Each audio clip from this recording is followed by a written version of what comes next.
The acrid smell of disinfectant stung my lungs, accompanying a searing, tearing pain in my lower abdomen. I snapped my eyes open to see a mottled white ceiling.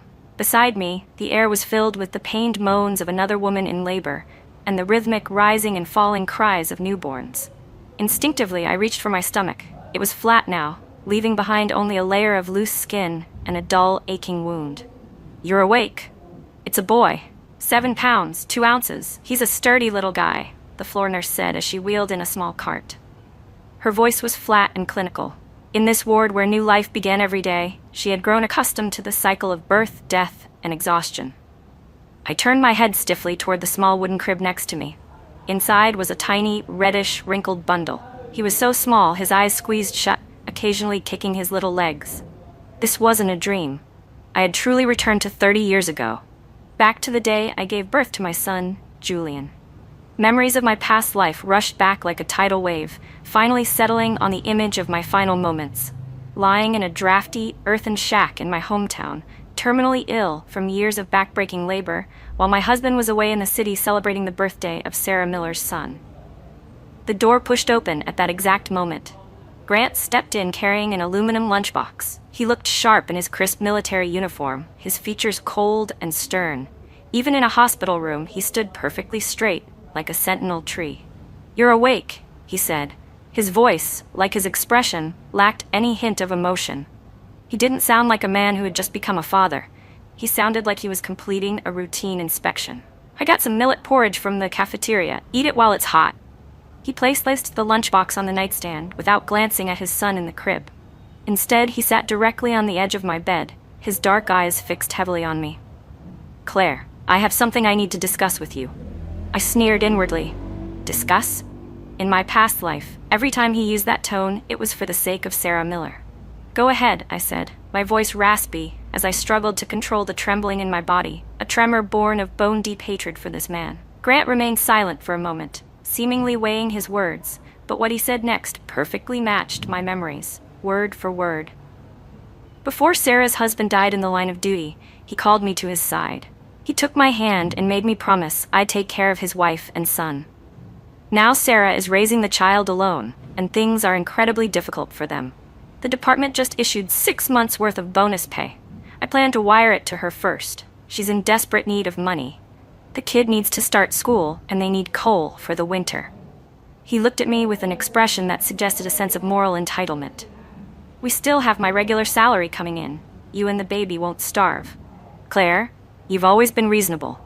You can understand why I have to do this, right?" In my previous life, that phrase, being reasonable, had been the shackles that bound me for a lifetime. I looked at him, the man I had once loved with my entire heart, and now he only made me feel physically ill with his hypocrisy. That bonus, combined with his various allowances, totaled $800. In an era where pork was only $1 a pound, that was a fortune, enough for a family of 3 to live comfortably for over half a year. Yet, without even a glance at his newborn son, he wanted to give it all to another woman. "And if I don't agree?" I asked him calmly. Grant clearly hadn't expected me to push back. He blinked, his brow furrowing slightly as his tone darkened. "Claire, have a conscience. Sarah's husband sacrificed himself for this country. We can't just stand by and watch his family suffer. This money is just a temporary fix. Once they're through this rough patch, I'll find a way to make it up to you." Make it up to me. I chewed on those words as the hatred in my heart nearly boiled over. He had said the same thing in my past life, yet until the day I died, his reparations were only ever given to Sarah Miller. "Grant, let's be clear. The boy lying here is your biological son. He needs nutrition, and I'm recovering from childbirth," I said, pointing toward Julian in the crib. "If you give her all that money, what are the 2 of us supposed to live on? Air?" "I told you my salary is enough to cover our household expenses," Grant replied, his patience wearing thin. "The porridge from the cafeteria is cheap, and we have flour at home. Sarah's situation is a matter of life and death. Can you please stop being so emotional right now?" Emotional. In his eyes, fighting for the survival of myself and my son was just being emotional. I took a deep breath. A sharp pain radiated from my abdomen, but it kept my mind absolutely clear. Right now, I didn't have the leverage to go head-to-head with him. He was a high-ranking officer, and I was a military dependent. my identification, my residency permits, and every resource I needed to survive were under his control. If I refused now, he would wire the money anyway and become guarded against me. I couldn't let him see that anything had changed. "I see," I said, lowering my eyes to put on an act of aggrieved compliance.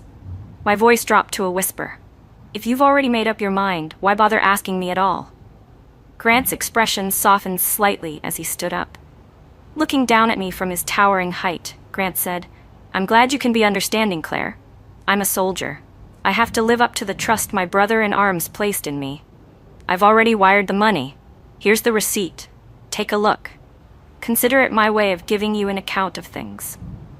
He pulled a thin slip of paper from his pocket and placed it next to the lunchbox. It clearly stated the recipient as Sarah Miller and the amount as exactly $800. Looking at that receipt, the last shred of my illusions completely shattered. Even if he were truly doing this for the sake of a comrade's trust, he could have easily kept a portion for us or discussed it with me first. Instead, he wired the money and then came to notify me as an afterthought. He didn't care about me, nor did he have this child in his heart at all. I murmured, closing my eyes and refusing to look at him any longer. "Well, get some rest then," Grant said. "I need to head back to the base to handle some business. I'll come check on you tonight." With that, Grant turned and left the ward. His footsteps were firm and powerful, quickly fading away at the end of the hallway. I opened my eyes and stared deathly at that wire transfer receipt. These $800 were Grant's insult to us, but they were also my first spark of motivation. I propped myself up, enduring the pain to sit upright. The nurse was right. Julian was sturdy. Even in this era of scarcity, he looked healthy and strong. I looked at him and whispered, "Jules, Mommy's taking you away. We're not staying here. We're going somewhere where there's no Grant and no Sarah Miller." In this era, it was nearly impossible for a woman with no job and a newborn baby to leave her husband. A letter of introduction was the first hurdle. Without it, I couldn't even buy a train ticket, let alone settle down in another city. Grant returning to the base was my chance. He had taken leave these past few days for the birth, and now that the money was sent, work at the base must be piling up. He wouldn't be able to return for at least 2 days. I looked at the lunchbox on the bedside table. Inside was warm millet porridge, the only thing he had left me. I opened it and took large gulps. Even though the porridge was bland and I hated the taste, I had to eat. I needed strength. I needed to produce milk. I needed to survive for my child. After finishing the porridge, I began to organize my thoughts. In my past life, I lived in the military compound with the army. All my belongings were there, but I couldn't go back for them. Grant was well liked in the compound. If I went back to pack, it would definitely arouse suspicion. My only wealth was myself. I was a high school graduate, which counted as an intellectual in these times, and I was a skilled seamstress. More importantly, I knew the trends of the next 30 years.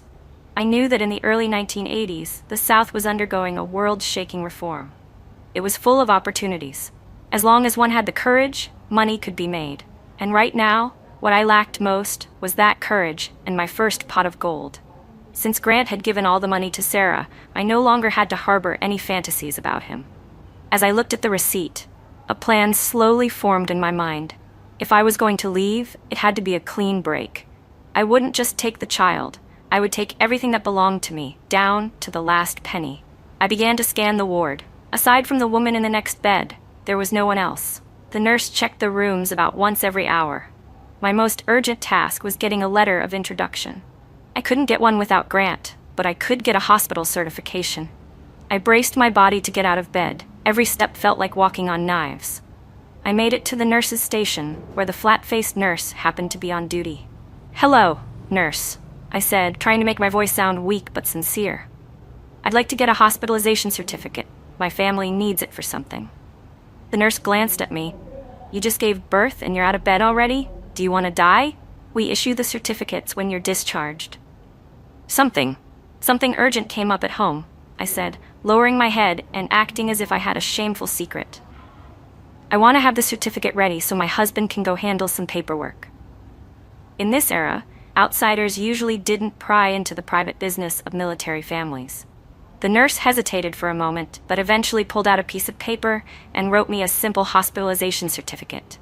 It listed my name, the reason for admission, and the details of the recent birth. While it wasn't a formal letter of introduction, it could prove my identity in a pinch, especially while traveling with an infant. Returning to the ward, I tucked the certificate away safely. Next was money. I had no cash on hand. Grant kept a tight grip on the finances. Although he handled my food and expenses, I never had more than $10 at a time. But I knew that back at the house in the compound, hidden under the cabinet in Grant's study, were his old military medals and some old photographs. And tucked inside that stack of photos were several dozen dollars he had saved up. It was his emergency fund. In my past life, I hadn't discovered it until I was organizing his belongings after his death. These $55 would be my startup capital. I looked at Julian in his crib. He was fast asleep. "Jules, we need to get better fast," I whispered, lighting touching his cheek. In this moment, the cowardice and confusion of my past life were gone, replaced only by the relief of a narrow escape and a desperate, do-or-die determination. "Grant, since you gave everything today to your first love, just you wait and see. I'm taking your son to a place where you'll never find us, to live a life you couldn't even imagine in your dreams. You can spend the rest of your life with your moral high ground, your so-called commitments, and your Sarah Miller." The postpartum pain felt like 1,000 needles stabbing me. Every step brought a fresh wave of cold sweat. I didn't dare linger at the hospital. Only 2 hours after Grant headed back to the base, I was already bracing myself against the walls, hobbling out of the ward. I went home first. The military compound was quiet. Most of the wives were either napping or busy with chores. Keeping my head down, I wrapped a scarf tightly around my face and slipped silently into the home Grant and I had shared for 2 years. Faded red double happiness wedding stickers were still peeled against the walls, and Grant's newly issued ceramic mug sat on the table. I headed straight for the study and locked the door behind me. Guided by memory, I pried up the bottom board of the bookshelf. My fingernails ached from the effort, but I finally managed to pull out a heavy iron box. Inside, alongside a few military medals, was indeed an old envelope. My hands shook as I opened it to find $55 and a few scattered ration coupons for grain and cloth. $55. Combined with a bit of private savings I had tucked away, I had a total of $68.40. In an era where the average monthly salary was $30 or $40, this was just enough to get me and the baby to the South. I didn't pack any bulky luggage, taking only 2 changes of clothes and a few pieces of soft, old cotton cloth I'd prepared for diapers. I tore some of the clothing into strips and bound that $68 tightly around my waist. It felt cold against my skin, but it gave me peace of mind. "Claire, are you in there?" A sudden knock at the door made my heart leap into my throat, and I nearly dropped my bundle. It was Mrs. Miller from next door. I quickly restored the bookshelf to its original state and wiped away a cold sweat. "I'm here, Mrs. Miller," I called out through the door. "I just came back to grab some baby blankets. I'm heading straight back to the hospital." "Oh my goodness, you just gave birth. Why are you running around? Where's Grant? That boy clearly doesn't know how to look after his wife." Mrs. Miller grumbled a few more words outside, and only when her footsteps faded did I let out a long breath. I shouldered my bundle and took one last look at this home. In my past life, I had wasted my youth here, only to be discarded like a withered weed in the wilderness. In this life, I would never come back. When I returned to the hospital, Julian was waving his tiny fists. Gritting my teeth against the pain, I wrapped him tightly to my chest, hiding him under my oversized coat. As I passed the nurse's station, I kept my head down and walked as fast as I could. "Hey, Julian's mom! You haven't processed your discharge yet," the nurse from before shouted from behind. "My husband is coming by later to handle the paperwork. I'm taking the baby for his vaccinations first." I threw back the lie without looking once and quickened my pace. The train station wasn't far from the hospital, but I moved slowly. The wind and snow lashed against my face like knives. Tucked in my arms, Julian seemed to feel the chill and moved restlessly. "Be a good boy, baby," I whispered. "Mommy's taking you to find a way to live." The waiting hall was packed with migrant workers carrying large snakeskin bags and families visiting relatives. The air was thick with the smell of cheap tobacco and sweat. I spent $2 on a standing room-only ticket to Guangzhou. "Comrade, there are no seats left. This trip takes 2 days and nights. Are you sure you can manage with a baby?" The ticket agent handed the ticket through the window, a flicker of pity in her eyes. I can manage, thank you. I took the stiff paper ticket, clutching it like an entry pass to freedom. The snow fell harder, and the train's whistle echoed across the open fields. A sound so heavy it made one's heart tremble. While standing in line for the ticket check, 2 young soldiers in uniform behind me were chatting in low voices. I heard Major Grant donated 6 months of his pay. Truly a stand-up guy. Yeah, I heard it was for an old comrade's family. They're going through a rough time. Listening to them, my heart remained as calm as a still pond. A stand-up guy. If standing up meant sacrificing his wife and child's survival for his own reputation, then I, Claire, couldn't afford that kind of heroism. The wheels began to clatter as the train lurched forward. The carriage was incredibly cramped, with people sitting even in the aisles. I curled up in a corner near the coupling between 2 cars. It was drafty here, but there were fewer people. I unbuttoned my coat and, using it as a shield, let Julian have his first feeding. The child nursed with great effort, and the sensation of my own flesh and blood drawing from me made the bridge of my nose sting with emotion. "Hey, sister, come sit over here. I've got some room." A kind-looking elderly woman shifted over, making half a seat's worth of space for me. "Thank you, ma'am." I didn't refuse. At a time like this, every ounce of strength was precious. The old woman looked at the baby in my arms and gasped. "Oh my, this little one hasn't even hit a month yet, has he? Why are you heading south in this freezing weather? Where's your man?" I lowered my eyes, my voice soft and calm. "My husband? He's gone. He passed away. The home couldn't hold the 2 of us anymore, so we're heading south to stay with some relatives." In that era, this kind of excuse was the most effective way to elicit sympathy. The elderly woman let out a heavy sigh, pulled a hard-boiled egg from her pocket, and handed it to me. "What a tragedy. Here, take this and eat. Don't let your milk run dry." I took the egg, and its cold shell gradually warmed in the palm of my hand. I didn't cry. Tears were something I had exhausted in my previous life. I watched the wilderness blurring past the window and calculated the time in my head. It was 4 p.m. If Grant went to the hospital tonight, he would discover I was gone. He'd check the house and the compound first. Once he realized the money in the bookshelf was missing, a man as sharp as him would surely guess I was trying to run. But he'd never imagine I was heading to Guangzhou. In his eyes, I was just Claire, a farm girl who'd never even left the county, a woman who only knew how to sew and mend. He'd assume I'd run back to my parents' village or was hiding at a relative's house to cry. Guangzhou, to his modern-day mind, was a desolate frontier not even worth a glance, yet it was the economic heart of the country for the decade to come. The train's speakers blared a grand, patriotic anthem, drowning out Julian's faint whimpering. I held him tightly, feeling the lightheadedness of my anemia, yet experiencing a clarity I'd never known before. "Grant, in this life, you can keep your medals, you can keep your first love, you can even keep your precious comradely duties. But this child and this life belong to me. I survived the grueling 2-day journey on that single egg and a thermos of hot water from the old woman. When I stepped onto the damp soil outside the Guangzhou railway station, the wind hitting my face still held a chill, but it lacked the biting edge of the north. I stood at the exit, watching the merchants surrounding me, people speaking in various dialects, their eyes burning with ambition and vitality. I leaned down and kissed Julian's forehead. "Jules, we're here." Meanwhile, thousands of miles away at the Northern Military District, Grant was likely just pushing open the door to my hospital room. Staring at an empty bed and a stinging hospitalization certificate, falling into a state of absurdity and confusion he had never experienced in his life. Back at the northern compound, when Grant pushed open the front door, he was carrying a bag of brown sugar he'd asked a fellow soldier to buy from the city.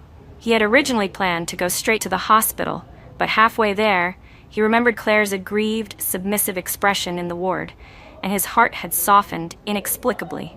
He felt that since Claire was being so reasonable, he ought to give her some actual sweetness in return. However, he wasn't greeted by the usual warm, yellow glow of the lamp, but by a house filled with deathly silence. The air inside was freezing.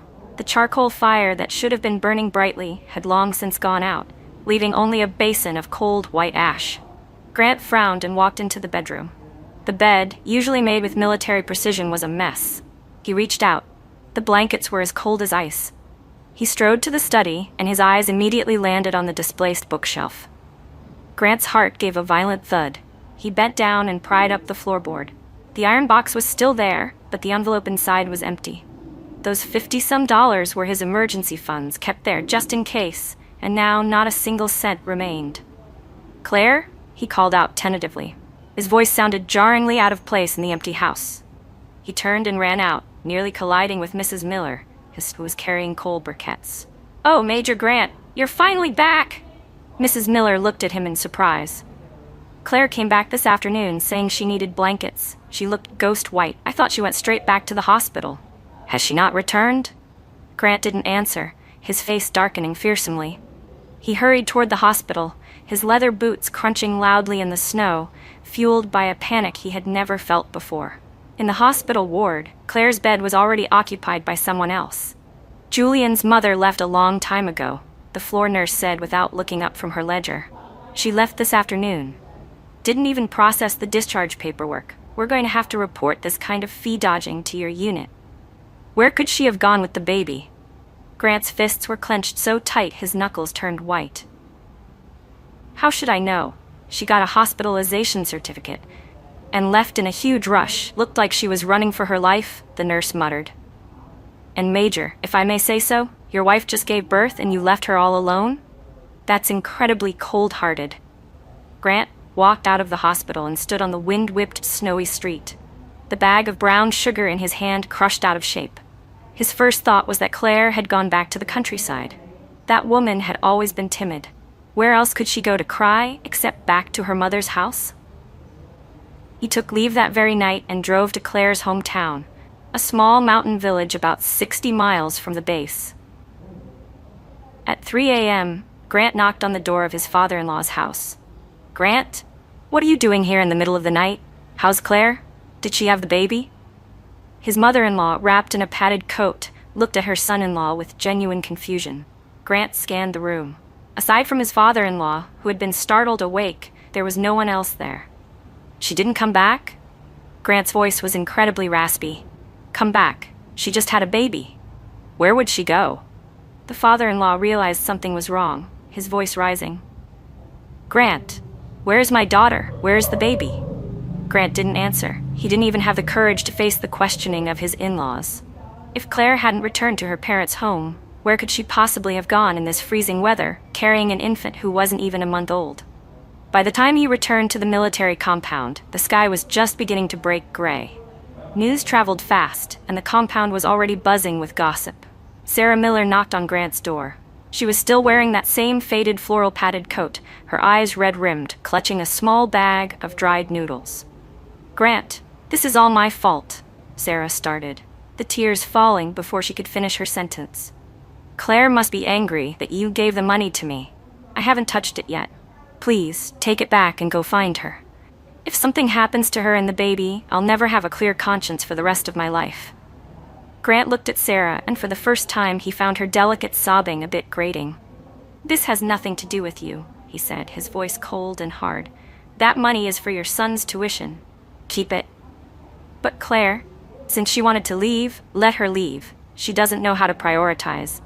To risk her life over a bit of money. With that kind of personality, she was bound to suffer sooner or later." Grant sat down and began to mechanically clean his service pistol, but his hands were trembling slightly.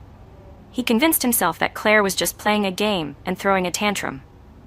How many days could a woman who had never even been to a city last with only a few dozen in her pocket and a baby in tow? "In less than 3 days, she'll definitely write back begging me to come get her," he told himself. But one day passed, then 2, then a whole week. Every day, the first thing Grant did after work was check the mail at the guardhouse. No letters, no phone calls. No one had even seen her. It wasn't until half a month later that he received a package sent from the far reaches of the South. The package was light. Grant tore it open impatiently, but what fell out wasn't a plea for help. Instead, it was a bank book and a signed divorce agreement. The bank book had been opened at a branch in Guangzhou, and the balance was exactly 10 cents. On the agreement, Claire's handwriting was exceptionally resolute, even stamped with a bright red thumbprint. Next to the print was a line of small, clear characters. "Grant, your money goes back to your justice. My freedom goes back to me. Julian will take my last name. From this day forward, our paths will never cross again." Grant stood up so abruptly he knocked over the chair behind him. Guangzhou. That was the Southern Special Economic Zone, thousands of miles away and currently at the center of a social storm. He had always believed Claire was a moon that revolved around him, a light that would go out the moment he was gone. He had never imagined she would have the audacity to strike out alone into an unknown world immediately after leaving the maternity ward. "Major, someone named Sarah Miller is downstairs waiting for you. She says her child has a fever," the sentry reported outside the door. "Tell her to get lost." Grant roared, his eyes fixed on that 10-cent balance in the bank book. It was Claire's silent mockery of him. "All of your feelings and your charity are worth exactly 10 cents. In Guangzhou in the early 80s, the air carried a salty, humid, and anxious energy. As I walked out of the train station carrying the baby, my eyes were met with a sea of grayish-blue Mao suits, though bright-colored bell-bottoms were already starting to flash through the crowd. I didn't linger. I secured Julian tightly to my chest with a carrier and headed straight for Shihu Road. I knew that place was the prototype for the country's first illuminated night market, a pilgrimage site for countless hustlers and tailors. I had less than $40 left in my pocket. To survive in Guangzhou, this money would last half a month at most. I walked into a garment shop draped in fabrics. The owner was a dark-skinned man in his 50s, a cigarette dangling from his mouth as he tinkered with an old brother sewing machine. "Are you hiring?" I asked, my voice raspy from the long journey. The owner didn't even look up, answering in broken Mandarin, "Hiring? Do you have the skills? I don't take people with extra baggage." He jerked his chin toward Julian on my chest. I didn't waste words. I picked up a scrap of deep blue twill fabric from the floor and drew a pattern on the workbench with a practiced hand. No ruler, no chalk. I stepped onto the sewing machine, and the foot pedal began to move at a high frequency, creating a rhythmic clack, clack, clack. In less than 5 minutes, a perfectly tailored shirt collar with stitches so fine you couldn't see the seams was pushed in front of him. The owner's squinted eyes suddenly went wide. He picked up the collar, turning it over and over to inspect it. "I'm a master tailor from the north. I have a child to raise. I can do the work of 2 people.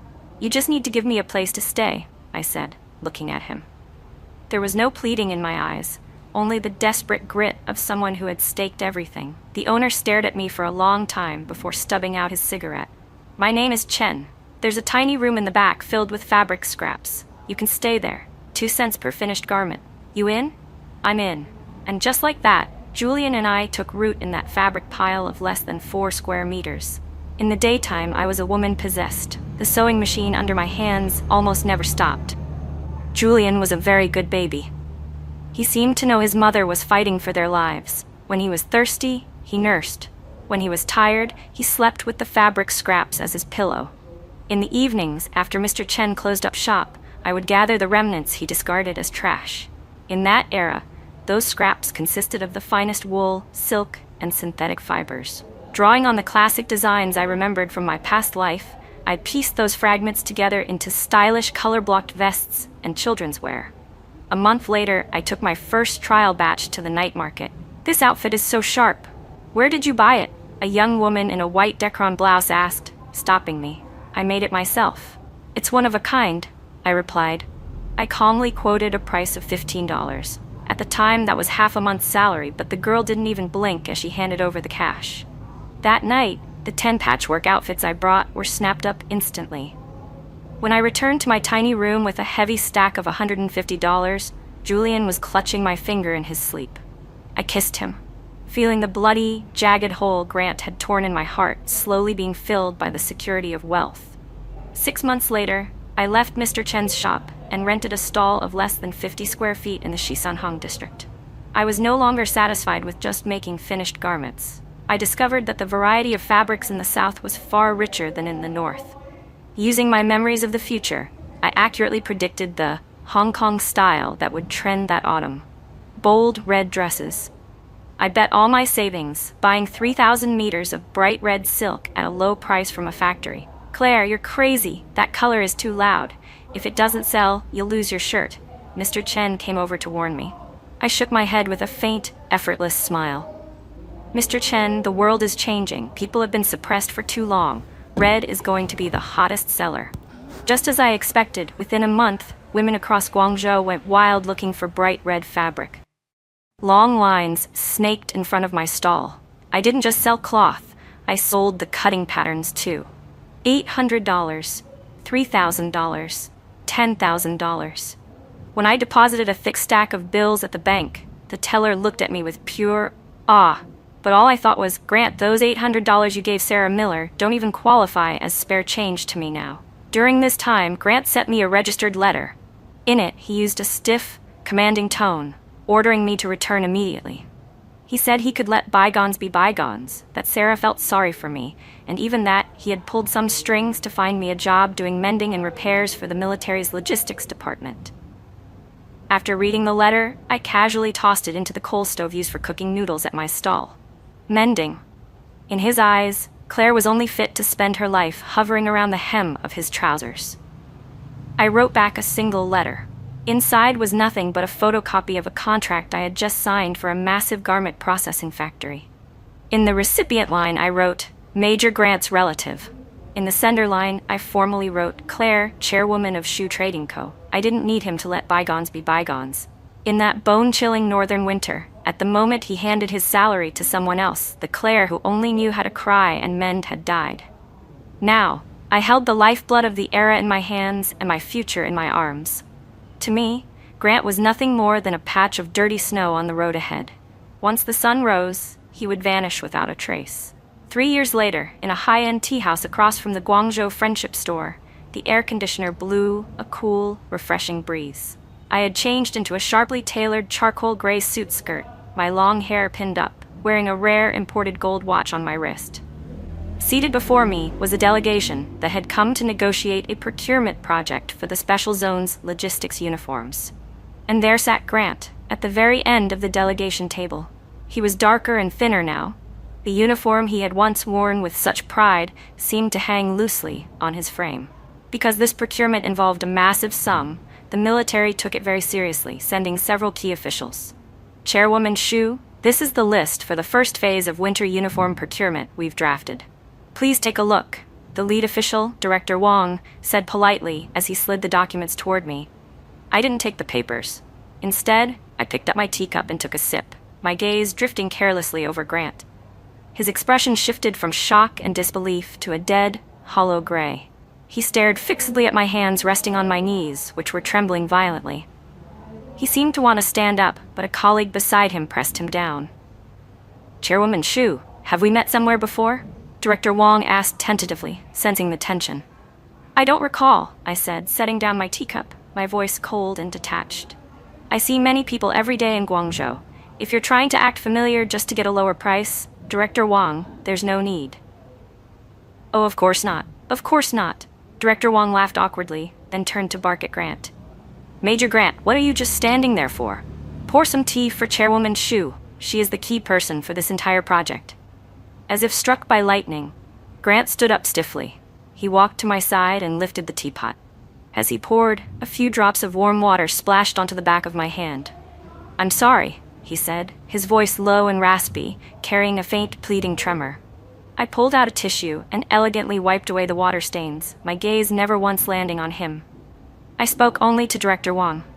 Director Wang, it seems the quality of your accompanying staff could use some improvement. If someone can't even hold a teapot steady during business hours, I find it difficult to trust the rigor of your contract execution.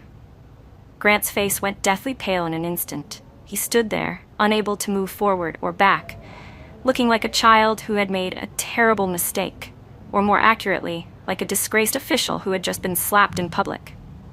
After the meeting adjourned, he intercepted me in the underground parking garage. Claire?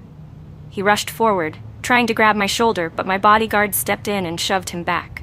He stumbled to regain his footing, his eyes bloodshot. I've been going crazy looking for you these past 3 years. How could you be so heartless, taking the child and vanishing? Where's Julian? Where is he? Mr. Grant, please show some self-respect. I straightened my sleeve. Julian is my son. His last name is now Xu, and he is currently enrolled in the best private preschool in all of Guangzhou. As for you, if I remember correctly, weren't all your salary and bonuses given to people in need? How do you suddenly have the money to buy a train ticket to Guangzhou? Grant choked on his words for a moment before whispering, Sarah's child was sick. I did help them out, but I never intended to abandon you. I kept writing letters. I kept asking people to find out where you went. After you left, everyone in the compound pointed fingers at me. Major Grant, I interrupted, my voice tinged with a hint of disgust. Whether you are doing well or what the people in the compound think of you has nothing to do with me. The only reason I'm sitting here talking to you today is that you are a member of this delegation. Once the business is concluded, we are strangers. Claire, you've changed. He looked at me, his eyes full of shock. You used to be so kind. You would never speak to me like this. People have to grow up. I opened the car door and sat in the spacious back seat of the Mercedes. I was kind back then because I thought my husband would shield me from the wind and rain. Later, I realized that he was the one bringing the storm. Grant, instead of standing here lamenting how I've changed, you should go back and check on Sarah Miller. I heard she's been busy scouting a new wife for you lately. After all, a man as heroic as you shouldn't be without a home. The car window rolled up slowly, shielding me from his face, which was etched with regret and agony. I leaned back against the leather seat, watching the figure in the rearview mirror grow smaller and smaller. In my past life, I died on a freezing winter night, begging him to buy a bottle of cough syrup for our child while he claimed Sarah's son needed a piano. I didn't cry then. And now, watching him stand behind the car like a beggar, I felt only an immense inner peace. This was just the beginning. I wanted him to watch me climb to the peak, to see how the woman he once looked down upon became a star he could never reach for the rest of his life. I wanted every memory of me to feel like a dull blade cutting into his heart, reminding him that he personally threw away the most precious treasure of his life. On the final day of the project negotiations, the signing ceremony was held at the Guangzhou Grand Hotel. Grant did not show up. I heard he had taken a sick day, but I knew he simply didn't have the face to be there. It wasn't until the ceremony ended and I walked out of the revolving doors that I saw him standing in the shadow of a stone pillar. To my surprise, Sarah Miller was standing beside him, looking travel-worn. Sarah had clearly just stepped off the train. Her face was sallow, and the floral padded coat that once made her look delicate now just looked tacky. She was clutching Grant's sleeve tightly, her eyes filled with terror and jealousy as she looked at me. Claire? Sarah spoke, still using that same fragile, walking on thin ice tone. Grant has suffered so much these past few years. He talks about finding you constantly. He can't even eat. Since you're doing so well now, for the sake of your time as husband and wife, please come back with us. A child can't grow up without a father. I stopped in my tracks. My assistant moved to intervene, but I raised a hand to stop them. Miss Miller. I pulled a pre-prepared notarized document from my bag and handed it to Grant. Since you're both here, this saves me the postage. This is the legal confirmation of the divorce agreement from 3 years ago, along with a household registration proof of Julian's name change to Julian Shu. Mr. Grant, you didn't sign it back then, but according to current laws and the evidence I submitted regarding your disappearance and the irretrievable breakdown of our marriage, our legal relationship has been terminated. Grant didn't take the paper. His eyes were fixed on the name Shu on the document. He let out a self-deprecating laugh. You changed his last name. You didn't even leave me a single thing to remember you by. Memories are for the living, I said calmly, looking him in the eye. As for my husband, he died in a hospital hallway 3 years ago. I turned my gaze to Sarah Miller. Miss Miller, you went through all the trouble of making this trip because you were afraid Grant would come back to me and cut off your source of income, weren't you? Rest assured, I, Claire Shu, have no interest in recycling a man like this. How can you talk like that? Sarah trembled with rage, turning to grab Grant. Grant, listen to her. All she cares about is money now. She doesn't have an ounce of a military wife's character left. Grant violently threw off Sarah's hand. The force was so great that Sarah stumbled back several steps and fell to the ground. Enough, Grant roared. He looked down at Sarah on the ground, his eyes no longer filled with the pity of the past, but with a look of realization that bordered on pure disgust. For 3 years, I gave you my money. I gave you my reputation, and in the end, it cost me my home, my wife, and my son. Do you really expect me to beg for a home that I destroyed with my own hands? He turned back to me, his eyes full of desperate, pleading sorrow. Claire? I'm not asking for your forgiveness. I just want to see Jules, just for a second. I'm his father. No, you aren't, I interrupted, my voice icy and resolute.